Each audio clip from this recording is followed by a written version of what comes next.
For centuries, the ocean has been home to a creature of mystery, a being of grace, elegance, and undeniable beauty. That creature is an idiot. A paranoid, three-hearted, blue-blooded idiot. And we love him. Welcome to the story of the octopus. Imagine, if you will, living in a house made of jello, in a neighborhood where everything is trying to eat you. That's the octopus life. They are essentially floating stress balls with 8 arms. And speaking of those arms, let's talk about that whole situation. You and I have one brain. It's in our head. If we stub our toe, our brain goes, ouch, that was my toe. Simple. The octopus has one central brain and then 8 mini brains, one in each arm. So if an octopus stubs its toe, or whatever you call the tip of a tentacle, the arm brain goes, ouch. The central brain goes, which one was it?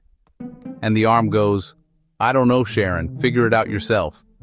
Imagine trying to clap your hands, but your left hand is reading a book, and your right hand is trying to pick a fight with a rock. That's their reality.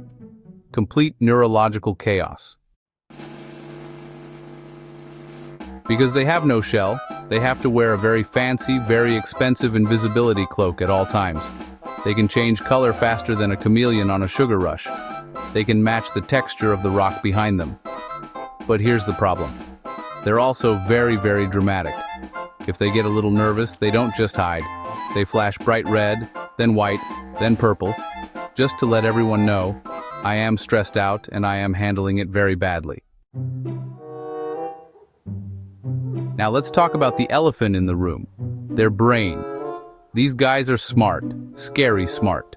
In captivity, they treat scientists like puzzles. You think you're studying them? They're studying you. They're watching you unlock the door. They're counting the hours until you go home. And then they're going to open that tank, slide across the floor, and eat a fish from the other tank just because you told them not to. There are, believe it or not, documented cases of octopuses escaping their tanks, slithering across the room, eating a snack in another tank, and then, well, just going back to their own tank to go to sleep. That's not instinct. No, that's premeditated crime. I mean, if you saw a cow do that, you'd run for the hills, wouldn't you? But because they're squishy, we think it's cute. It is not cute. It is a heist. He's the ocean's 11 of cephalopods. But for all their crime-fighting, escape artist skills, they have one tragic flaw. They are absolutely terrible at being alive for a long time. When a mom has babies, she just stops eating. She guards those eggs for months. She doesn't eat. She doesn't sleep. She just hovers. It's the ultimate act of motherhood, really. And the moment the last baby leaves, she dies.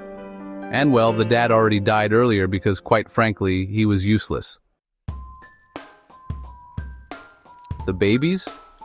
They float away into the ocean, never having met their mom, never having a single life lesson. They are orphans in a big, scary ocean. And somehow, without a single teacher, they grow up to be the smartest, weirdest, most dramatic little chaos potatoes in the sea. So, here's to the octopus.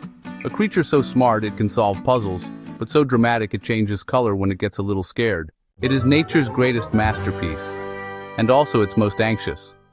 Subscribe for more weird animals.